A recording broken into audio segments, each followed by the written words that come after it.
2025년 3월 21일 사순 제2주간 금요일 제1독서 창세기의 말씀입니다. 이스라엘은 요셉을 늙음하게 얻었으므로 다른 어느 아들보다 그를 더 사랑하였다. 그래서 그에게 긴 저고리를 지어 입혔다. 그의 형들은 아버지가 어느 형제보다 그를 더 사랑하는 것을 보고 그를 미워하여 그에게 정답게 말을 건넬 수가 없었다.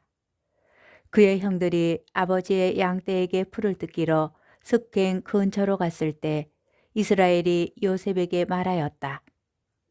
네 형들이 슥괭 근처에서 양떼에게 풀을 뜯기고 있지 않느냐? 자, 내가 너를 형들에게 보내야겠다. 그래서 요셉은 형들을 뒤따라가 도탄에서 그들을 찾아냈다. 그런데 그의 형들은 멀리서 그를 알아보고 그가 자기들에게 가까이 오기 전에 그를 죽이려는 음모를 꾸몄다. 그들은 서로 말하였다. 저기 저 꼼쟁이가 오는구나. 자, 이제 저 녀석을 죽여서 아무 구덩이에나 던져놓고 사나운 짐승이 잡아먹었다고 이야기하자. 그리고 저 녀석의 꿈이 어떻게 되나 보자. 그러나 르우벤은 이 말을 듣고 그들의 손에서 요셉을 살려낼 속셈으로 목숨만은 해치지 말자 하고 말하였다. 르우벤이 그들에게 다시 말하였다. 피만은 흘리지 마라. 그 아이를 여기 광야에 있는 이 구덩이에 던져버리고 그 아이에게 손을 대지는 마라. 르우벤은 그들의 손에서 요셉을 살려내어 아버지에게 되돌려 보낼 생각이었다. 이윽고 요셉이 형들에게 다다르자 그들은 그의 저고리 곧 그가 입고 있던 긴 저고리를 벗기고 그를 잡아 구덩이에 던졌다. 그것은 물이 없는 빈 구덩이였다. 그들이 앉아 빵을 먹다가 눈을 들어보니 기랏에서 오는 이스마엘인들의 대상이 보였다. 그들은 여러 낙타에 향고모와 유향과 바늘향을 싣고 이집트로 내려가는 길이었다. 그때 유다가 형제들에게 말하였다. 우리가 동생을 죽이고 그 아이의 피를 덮는다고 해서 우리에게 무슨 이득이 있겠느냐. 자, 그 아이를 이스마엘인들에게 팔아버리고 우리는 그 아이에게 손을 대지 말자. 그래도 그 아이는 우리 아우고 우리 살부치가 아니냐. 그러자 형제들은 그의 말을 듣기로 하였다. 그때에 미디안 상인들이 지나가다 요셉을 구덩이에서 끌어내었다. 그들은 요셉을 이스마엘인들에게 은전 스무잎에 팔아넘겼다. 이들이 요셉을 이집트로 데리고 갔다. 주님의 말씀입니다.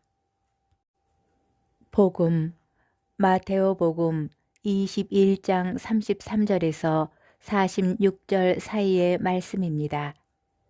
그때에 예수님께서 수석 사제들과 백성의 원로들에게 말씀하셨다. 다른 비유를 들어보아라. 어떤 밭임자가 포도밭을 일구어 울타리를 둘러치고 포도학을 파고 탑을 세웠다. 그리고 소작인들에게 내주고 멀리 떠났다. 포도철이 가까워지자 그는 자기 몫의 소출을 받아오라고 소작인들에게 종들을 보냈다. 그런데 소작인들은 그들을 붙잡아 하나는 매질하고 하나는 죽이고 하나는 돌을 던져 죽이기까지 하였다. 주인이 다시 처음보다 더 많은 종을 보냈지만 소작인들은 그들에게도 같은 짓을 하였다. 주인은 마침내 내 아들이야 존중해 주겠지 하며 그들에게 아들을 보냈다. 그러나 소작인들은 아들을 보자 저자가 상속자다. 자, 저자를 죽여버리고 우리가 그의 상속 재산을 차지하자 하고 저희끼리 말하면서 그를 붙잡아 포도밭 밖으로 던져 죽여버렸다. 그러니 포도밭 주인이 와서 그 소작인들을 어떻게 하겠느냐.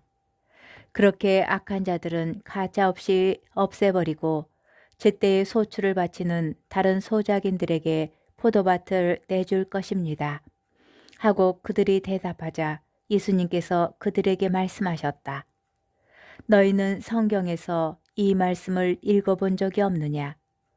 집 짓는 이들이 내버린 돌, 그 돌이 모퉁이의 머릿돌이 되었네. 이는 주님께서 이루신 일, 우리 눈에 놀랍기만 하네. 그러므로 내가 너희에게 말한다. 하느님께서는 너희에게서 하느님의 나라를 빼앗아 그 소출을 내는 민족에게 주실 것이다. 수석 사제들과 바리사이들은 이 비유들을 듣고서 자기들을 두고 하신 말씀인 것을 알아차리고 그분을 붙잡으려고 하였으나 군중이 두려웠다. 군중이 예수님을 예언자로 여겼기 때문이다. 주님의 말씀입니다. 오늘의 묵상. 예수님께서 수석 사제들과 백성의 원로들에게 비유를 들어 말씀하신 까닭을 살펴보려면 오늘 복음의 앞이야기로 돌아가 보아야 합니다. 수석 사제들과 백성의 원로들은 예수님께 당신은 무슨 권한으로 이런 일을 하는 것이요? 그리고 누가 당신에게 이런 권한을 주었소? 라고 물었습니다. 이런 일이란 성전 정화 사건을 가리킵니다. 오늘 복음은 그 대답 가운데 일부입니다. 수석 사제들과 백성의 원로들이 예수님께 무슨 권한으로 이런 일을 하시는지 묻지만 그 권한이 어디에서 왔는지가 정말 궁금한 것은 아니었습니다. 속으로는 성전을 관리하는 권한은 자신들에게 있음을 강조하며 예수님께서 성전에서 하신 행동을 비난하고 싶었던 것입니다. 그들의 마음을 아시고 예수님께서는 포도밭의 소출은 주인의 것이 분명한데도 자기들이 포도밭의 주인이 되려고 하는 악한 소작인의 모습을 비유로 들려주십니다. 그리고 수석 사제들과 백성의 원로들에게 이러한 상황이라면 포도밭 주인이 어떻게 해야 하는지 대답해 보라고 하십니다.